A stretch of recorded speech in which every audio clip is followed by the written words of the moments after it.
দর্শক বন্ধুরা, মিষ্টি বিতরণ করার সময় এসে গিয়েছে। বাংলাদেশ একটি দেউলিয়া রাষ্ট্র, এটা ঘোষিত হতে আর মাত্র 2 ধাপ বাকি। ডক্টর মোহাম্মদ ইউনূস সরকার কি ব্যর্থ হতে যাচ্ছে? যদি সে বেশি দিন ক্ষমতায় থাকে, বাংলাদেশের জনগণ তাকে পচাবে। সেই পরিস্থিতির দিকে কিন্তু বাংলাদেশ যাচ্ছে। তার বিরুদ্ধে যারা আন্দোলন করে তাকে ক্ষমতায় বসাইছিল, তারাই কিন্তু অনেকেই তার বিরুদ্ধে কথা বলতেছে। শেখ হাসিনা ফিরবে। এখন শেখ হাসিনা ফেরার পথ অনেকগুলো আছে, মূল পথ হচ্ছে 4টা। ভয়ঙ্কর ঘটনা, বাংলাদেশের এক রাষ্ট্রদূত তিনি পালিয়ে গেছেন কানাডায় যে রীতিমতো তিনি বিদ্রোহ ঘোষণা করছেন এবং লাল কার্ড দেখা দিচ্ছে ইউনূস সরকারকে। ষড়যন্ত্র করে ক্ষমতা এসেছেন ডক্টর ইউনূস। জাতিসংঘ মহাসচিব আন্তোনিও গুতেরেস তিনি বলছেন, বাংলাদেশের অন্তর্বর্তী সরকারের উদ্যোগে এই যে সংস্কার কর্মসূচি আছে, এটার প্রতি তাদের পূর্ণ সমর্থন রয়েছে। ডক্টর ইউনূস এখানে খুবই পরিকল্পিত একটা রাজনীতি কিন্তু তিনি করছেন। তিনি ইন্টারন্যাশনালি যে খেলেন, এটা প্রমাণিত। গোলাবারুদ সরঞ্জাম সেগুলো তো সিভিলিয়ান দূরের কথা, পুলিশ র্যাবের হাতেও থাকার কথা নয়, কিন্তু সেটি চলে এলো বাইরে। এই স্ন্যাপার রাইফেল কারা ব্যবহার করেছে? এই 7.62 ক্যালিবারের বুলেট কারা ব্যবহার করেছে? বাংলাদেশের সেনাপ্রধান কি রাষ্ট্রদ্রোহিতার অপরাধ করেছেন? তিনি এমন কোনো কাজ করেছেন যেটা রাষ্ট্রদ্রোহিতার শামিল? দেশের বিরুদ্ধে ষড়যন্ত্র, দেশকে নিয়ে ছিনিমিনি খেলা, এমন কোনো ঘটনা কি ঘটেছে? সাম্প্রতিক সময়ে সেনাবাহিনীর প্রধানকে নিয়ে যাচ্ছে তাই মন্তব্য করতে শোনা গেছে একজন সমন্বয়ককে। আসসালামু আলাইকুম দর্শক, আরো একটি নিউজ ভিডিওতে আপনাদের সবাইকে স্বাগতম। আপনারা ভিডিও শুরুতে কিছু ইন্ট্রো ভিডিও দেখেছেন, যেইটা ছিল শিরোনাম। এখন কিন্তু আপনারা বিস্তারিত জানতে পারবেন এবং বিস্তারিত আপনাদেরকে দেখানো হবে বর্তমান বাংলাদেশের মধ্যে যে রকম একটা অবস্থা তৈরি হয়েছে, যে অন্তর্বর্তীকালীন সরকারকে নিয়ে সবাই কথা বলতেছে। আর খুব রিসেন্টলি একজন জাতিসংঘ থেকে লোক আসছে, তাকে নিয়ে কিন্তু আরো বেশি সমালোচনা হচ্ছে, আরো বেশি কথা বলা হচ্ছে। কিন্তু কেন তিনি বাংলাদেশে এসেছেন আর কি দেখার জন্যই তিনি বাংলাদেশে এসেছেন, সেই সমস্ত কিছু নিয়ে কিন্তু জানতে পারবেন আপনারা আজকের এই একটি ভিডিও থেকে। সো আমি আপনাদেরকে রিকোয়েস্ট করব, অবশ্যই কিন্তু আপনারা ভিডিওটি না টেনে সম্পূর্ণ দেখার চেষ্টা করবেন। ভিডিওটি শুরু করার আগে ছোট্ট একটি রিকোয়েস্ট থাকবে, আপনি যদি প্রথমবারের মতো আমাদের এই ছোট্ট চ্যানেলটিতে এসে থাকেন, তাহলে অবশ্যই চ্যানেলটিকে সাবস্ক্রাইব করে রাখবেন, পাশে আসা বেল আইকনটি অন করে রাখবেন।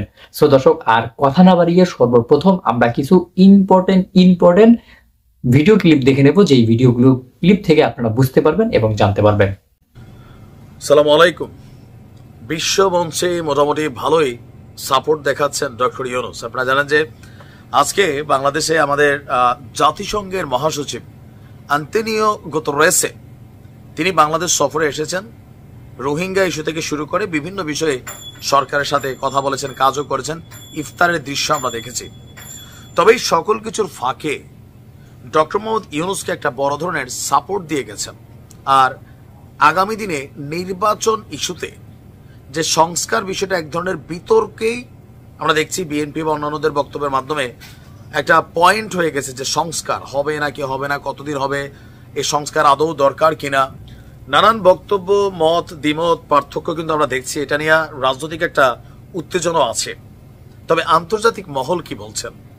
যেহেতু জাতিসংঘের মহাসচিব একজন বড় একটা ব্যক্তিত্ব, সারা পৃথিবী জুড়ে পরিচিত ফেস, তো তার পক্ষ থেকে কোনো সাপোর্ট আসা এটা সরকারের জন্য যেমন পজিটিভ, যদি উল্টা সাপোর্ট আসতো সেটা আবার নেগেটিভও হইতো।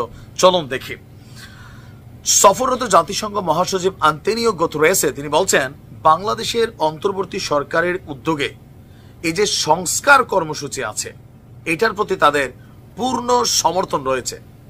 এখন এই কথাটার মিনিংস কি? ধরুন, সংস্কারের বিপরীতে যদি দেশের রাজনৈতিক দলগুলো অবস্থান নেয়, ডক্টর ইউনূসের উপর চাপ প্রয়োগ করে, তাহলে আন্তর্জাতিকভাবে একটা সাপোর্ট কিন্তু ডক্টর ইউনূস পাবেন, অথবা যে রাজনৈতিক দলগুলো আছে তারা একটা বিপরীত চাপ কিন্তু ফিল করবে।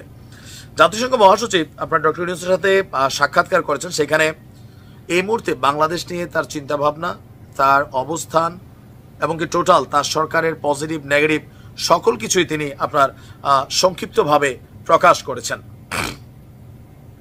মহাসচিব বলছেন যে, আমি সংস্কার কর্মসূচির প্রতি আমাদের সম্পূর্ণ প্রতিশ্রুতি প্রকাশ করতে চাই। আমরা আপনাদের সংস্কার প্রচেষ্টাকে সমর্থন দিতে এখানে এসেছি। তার মানে মহাসচিব কেন আসছে? ডক্টর ইউনূসকে সমর্থন দিতে। আমরা আপনাদের সর্বোত্তম সফলতা কামনা করি, যে কোনো সহযোগিতা লাগলে আমাদের জানান। তিনি বলছেন যে এই সংস্কার প্রক্রিয়া একটি অবাধ এবং সুষ্ঠু নির্বাচন এবং দেশে একটি বাস্তব রূপান্তর নিশ্চিত করবে। আমি জানি যে সংস্কার প্রক্রিয়াটি জটিল হতে পারে, তারপরেও তিনি বলছেন যে সংস্কার যেন সরকার করে। এরপর পরে আমরা দেখলাম সরকারের পক্ষ থেকে একটা বিবৃতি আসছে, এই যে ডিসেম্বরে নির্বাচন হওয়ার যে কথা ছিল, এখান থেকে আবার কিছুটা নিজেদের অবস্থান থেকে পিছিয়ে গেছে আজকে ডক্টর মোহাম্মদ ইউনূস। তিনি তার বক্তব্যের মধ্যে বলছিলেন অল্প সংস্কার চাইলে ডিসেম্বর, বেশি সংস্কার চাইলে, এর আগে প্রেস সচিব শফিক বলছিলেন যে এটা মার্চ পর্যন্ত, কিন্তু আজকে ঘুরে ফিরে আবার ওই যে প্রথমে আমরা বলছিলাম 2026-এর জুন, আজকে কিন্তু আবারও ডক্টর মোহাম্মদ ইউনূস মার্চের বিপরীতে তিনি আবার জুন মেনশন করেছেন যে একটু বড় আকারে সংস্কার করতে চাইলে এই সংস্কার প্রক্রিয়াটা আপনার 2026-এর জুন পর্যন্ত যাবে এবং এরপর হয়তো নির্বাচন। তো ঘুরে ফিরে আমরা যদি দেখি, তিনি তার বক্তব্য জানিয়েছেন যে কমিশন গঠন করা হয়েছে, 10টি রাজনৈতিক দল মতামত দিয়েছে, 6টি কমিশন সুপারিশ দিচ্ছে, নানান বক্তব্য।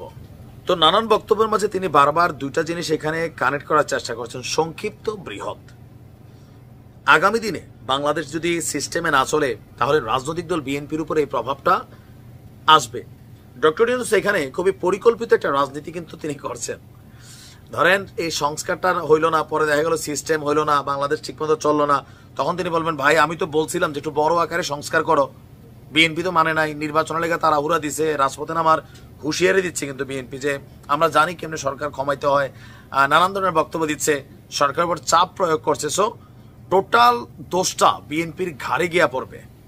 বিএনপি ওটা নিয়ে একটু টেনশনে আছে, আগামী দিনে আবার ভবিষ্যৎ নিয়ে চিন্তাও আছে। আবার এই চিন্তা আছে যত লেন্দি হবে বিএনপির নেতাকর্মীদের বিভিন্ন রকম অপকর্ম বিভিন্ন জায়গায় কতিপয় যারা আছেন করতেছেন, তো বিএনপির প্রতি মানুষের অনাস্থা তৈরি হবে, বিএনপি ওইটাও টেনশন করে। তবে ডক্টর মোহাম্মদ ইউনূস তিনি ইন্টারন্যাশনালি যে খেলেন এটা প্রমাণিত। ভালো থাকবেন।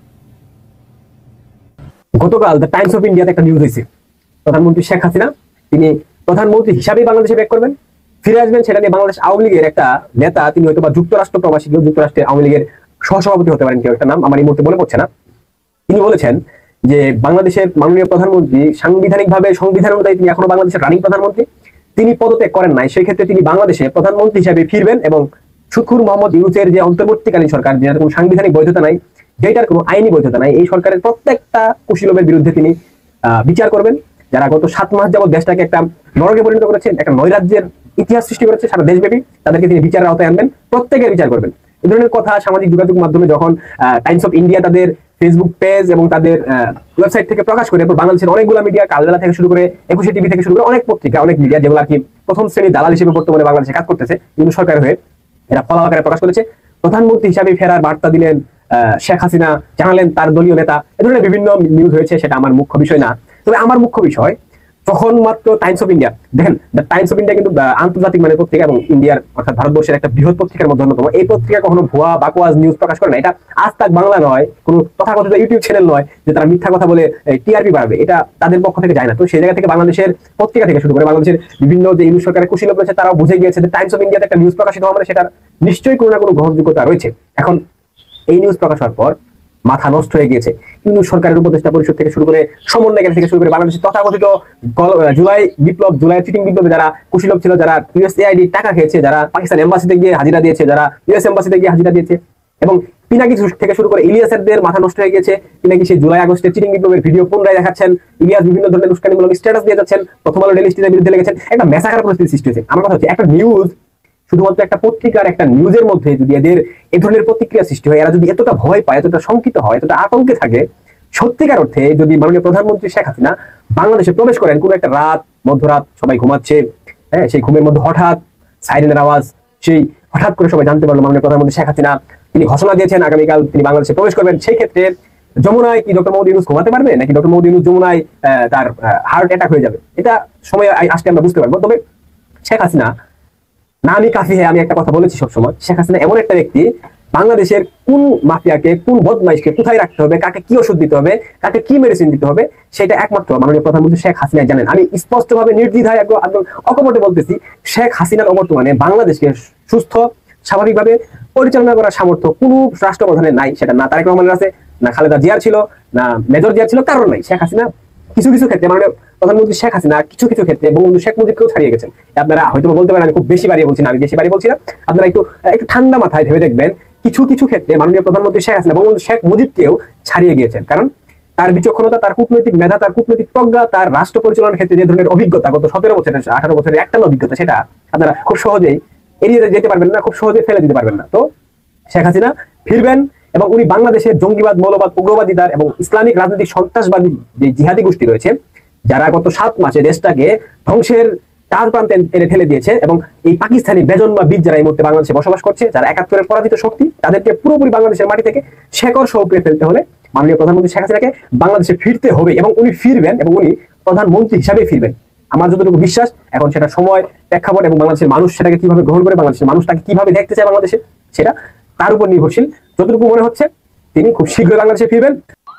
7 দিনের মধ্যে যদি মনে করেন বাংলাদেশ মনে করেন যদি টনটনা না হয়, আমি আলম এই বাংলাদেশে থাকবো না। প্রয়োজন বলে আমি নিজেই আত্মহত্যা করবো যদি 7 দিনের মধ্যে যদি হাসিনা যদি বাংলাদেশ শাসন না করতে পারে। 18 কোটি মানুষ মনে করেন বর্তমান মনে করেন আতঙ্কের মধ্যে আছে। পুলিশের নিরাপত্তায় পুলিশ দিতে পারে না। আওয়ামী লীগ সরকার থাকতে যত শয়তান ময়তান আসছিল সব জেলের মধ্যে ভরে থেকে দিছে। যত সন্ত্রাস আসছিল, চাঁদাবাজি কন, আপনি লুটপাটকারী কন, আপনি ডাকাত কন, বড় বড় দাগি আসামি কন, গ্রেড হামলার আসামি কন, বোমাবাজি কন, চাঁদাবাজি সবগুলো মনে করেন আপনার জেলের মধ্যে বন্দী। মানুষ মনে করেন আপনার এই যে শান্তিপ্রিয় নোবেল জয়ী ইউনুসকে বলে, আমি বলি যে অশান্তি প্রিয় নোবেল জয়ী ইউনুস একজন মহিলা সরকার মনে করেন এই হাসিনা সরকার যা করে গেছে, এই বাংলাদেশে মনে করেন আর কোনো জন্ম হবে কিনা আমার সন্দেহ আছে। তার কারণ দেখেন আজকে কালকে হাসিনা আসুক, 7 দিনের মধ্যে যদি মনে করেন বাংলাদেশ মনে করেন যদি টনটনা না হয়, আমি আলম এই বাংলাদেশে থাকবো না। প্রয়োজন বলে আমি নিজেই আত্মহত্যা করবো যদি 7 দিনের মধ্যে যদি হাসিনা যদি বাংলাদেশ শাসন না করতে পারে। আজকে দেখেন একটা পুলিশ মনে করেন আপনার অসহায়। বর্তমানে আমাদের দেশে যে আইন শৃঙ্খলা আছে, কারণ পুলিশের নিরাপত্তায় পুলিশ দিতে পারে না, তাহলে মনে করেন আর কি আছে আমাদের বাংলাদেশে? এখন মনে করেন যারা মনে করেন এই স্বাধীনের নামে মনে করেন যারা লুটপাট করবে না, যারা এই যে দেশ দখল করছে, তারাই মনে করেন আজকে মনে করেন আমাদের বাংলাদেশকে মনে অস্থিতিশীল করবে না। তারা চাইতেছে যে সাধারণ জনগণের যদি আমরা মারি, তাহলে ভবিষ্যতে আমাদের উপরে কথা বলবে না। আজকে যদি মনে করেন পুলিশে যদি মারি, পুলিশে মনে অত্যাচার করি, তাহলে আমরা যা অপরাধ করবো তা 7 গুণ মাপ হয়ে যাবে। এরকম মনে করেন পরিস্থিতি মনে করেন আজকে বাংলাদেশে মনে করেন হয়ে গেছে। আমরা 18 কোটি মানুষ মনে করেন বর্তমান মনে করেন আতঙ্কের মধ্যে আছে। বাংলাদেশের মধ্যে মনে করেন বর্তমান নাম হয়ে গেছে যে আন্দোলনের বাংলাদেশ, সন্ত্রাসী কায়েমের বাংলাদেশ, লুটপাটের বাংলাদেশ, চাঁদাবাজির বাংলাদেশ নামে পরিচিত হয়ে গেছে আজকে বাংলাদেশে। আজকে দেখেন একটা শিশু কন্যা মনে করেন এই যে রেহাই পেতেছে শয়তানের হাত থেকে। আগে মনে করেন আমরা আওয়ামী লীগ সরকার থাকতে যত শয়তান ময়তান আসছিল সব জেলের মধ্যে ভরে থেকে দিছে। যত সন্ত্রাস আসছিল, চাঁদাবাজি কন, আপনি লুটপাটকারী কন, আপনি ডাকাত কন, বড় বড় দাগি আসামি কন, গ্রেড হামলার আসামি কন, বোমাবাজি কন, চাঁদাবাজি সবগুলো মনে করেন আপনার জেলের মধ্যে বন্দী ছিল। আর এই মনে করেন সবগুলো দিছে ছাড়ি দেশের মধ্যে। তাহলে সন্ত্রাসী ছাড়ি দিল, তাহলে দেশের মধ্যে চাঁদাবাজি হবে না তো কি হবো? দেশের মধ্যে লুটপাট হবে না তো কি হবো? দেশের মধ্যে রাজধানী হবে না তো কি হবো? দেশের মধ্যে ধর্ষণ হবে না তো কি হবো? বর্তমান মনে করেন আমরা সাধারণ মানুষ খুব আতঙ্কে আছি। আপনারা দয়া করে আপনার এই দেশটাকে বাঁচান। আজকে দেন আমাদের বাংলাদেশের অবস্থা দেন, আজ থেকে 6 মাসের আগের অবস্থা দেখেন আর বর্তমানে এখন দেখেন, রাত দিন তফাৎ হয়ে গেছে। তার কারণ বাংলাদেশের মানুষ আজকে হাহাকার করবে নাকছে, খিদের জ্বালা হাহাকার করবে নাকছে। লক্ষ লক্ষ মানুষ মনে করেন যে কাম ছাড়া মনে করেন বেকার ঘুরবে নাকছে। এখন আগে আমরা মনে করেন আপনার সারাদিন মনে করেন কাম কাজ করেছি, সন্ধ্যা হলে মনে করেন 1000-1200 টাকা পাচ্ছি। এখন মনে করেন আমাদের সারাদিন মনে করেন উপাস পড়া লাগে, কোনো কাম কাজ নাই, কোনো কিছু নাই। আর সন্ধ্যার পরে মনে করেন আমরা আল্লাহ শান্তি মতো রাস্তা দিয়ে হেঁটে বেড়াবো, এই সুযোগটাও মনে করেন বর্তমান আমাদের নাই। বর্তমান মনে করেন এটা অবলা বেশাত গরু, বর্তমানে একটা গোলের মধ্যে গরু থাকতেছে না। বর্তমান মনে করেন এটা শিশু সন্তান মনে করেন ধর্ষণ বানাইছে। তাহলে দেখেন এই যে বাংলাদেশের অবস্থা দেখেন কি হয়েছে, কোথায়কার বাংলাদেশে যে কই নামায় দিছে দেখেন।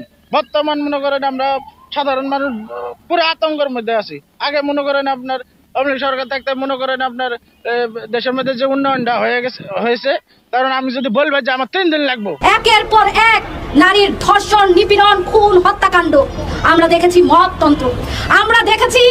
আমাদের যে সরকার ক্ষমতায় এসেছেন, ইন্টারিম সরকার, সেই সরকার নিদারুণ ভাবে ব্যর্থতার পরিচয় দিয়েছেন মানুষের জানমাল নিশ্চিত করার জন্য।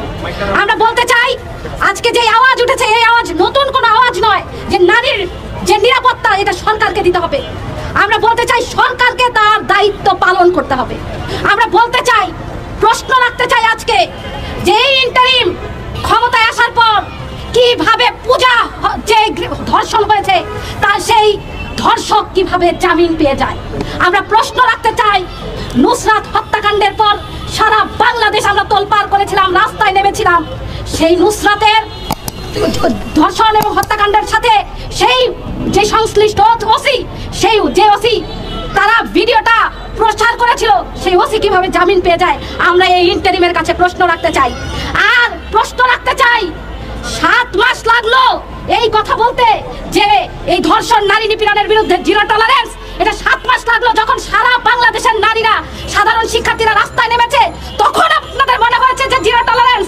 আমরা জিরো টলারেন্স দেখতে চাই বিচারের ক্ষেত্রে, আমরা জিরো টলারেন্স দেখতে চাই বাংলাদেশের আইনগুলোতে, যেই আইনটা আছে সেই আইনটাই আপনারা প্রয়োগ করেন। দর্শক, আমরা ডক্টর ইউনূসকে নিয়ে যত সমালোচনা করি না কেন, ডক্টর ইউনূস কিন্তু একজন নোবেল বিজয়ী মানুষ। তাকে দেখার জন্য বা তার সঙ্গে সাক্ষাৎ করার জন্য জাতিসংঘ থেকে কেন আমেরিকার প্রেসিডেন্ট ডোনাল্ড ট্রাম্পও আসতে পারে, এমন কথাই কিন্তু বলতেছে অনেকেই। কিন্তু দর্শক, আমি আপনাদেরকে যে সমস্ত ভিডিও ফুটেজ দেখালাম, এই সমস্ত ভিডিও দেখার পর আপনাদের কি মনে হচ্ছে বর্তমান বাংলাদেশের পরিস্থিতি নিয়ে এবং আমাদের পাশের দেশ ভারত আমাদেরকে নিয়ে যে সমস্ত গুজব ছড়াচ্ছে, এগুলো নিয়ে আপনাদের মন্তব্য কি? অবশ্যই কিন্তু আপনারা আপনাদের নিজস্ব একটি মন্তব্য করবেন আমাদের ভিডিও কমেন্ট বক্সে।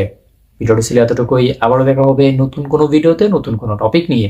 ততদিন পর্যন্ত ভালো থাকুন, সুস্থ থাকুন, আল্লাহ হাফেজ।